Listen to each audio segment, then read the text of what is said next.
जाई मोर गरम पारा बलम तनी धीरे पुकारा होई जाई मोर गरम पारा बलम तनी धीरे पुकारा धीरे पुकारा धीरे पुकारा धीरे पुकारा बलम धीरे पुकारा होई जाई मोर गरम पारा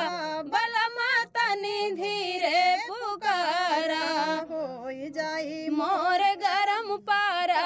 बलम तनी धीरे पुकारा होते भोर चाहे दूध मलाई करतन धरता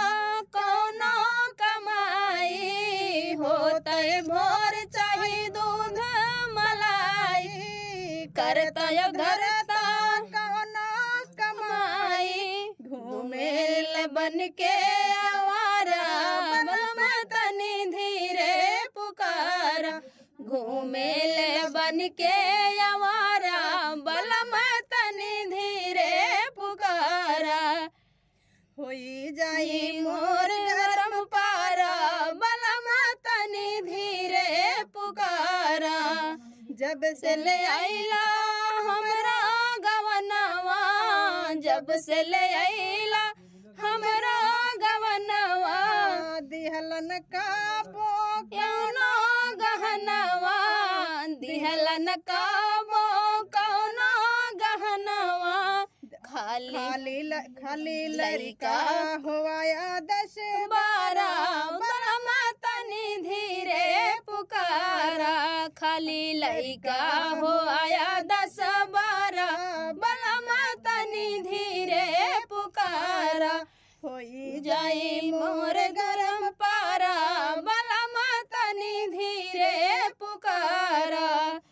खा के सूत जला ओढ़ के रजाई खाई कैसे चले नून तेल के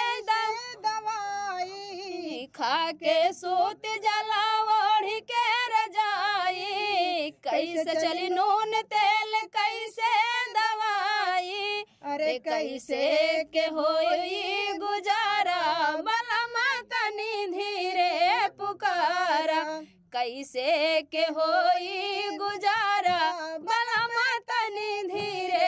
पुकारा होई जाई मोर गरम पारा बलम तनी धीरे पुकारा। तो फ्रेंड गीत कैसा लगा कमेंट बॉक्स बताना और दीदी के चैनल को ज़्यादा से ज़्यादा सपोर्ट करना। ढेर सारा प्यारा।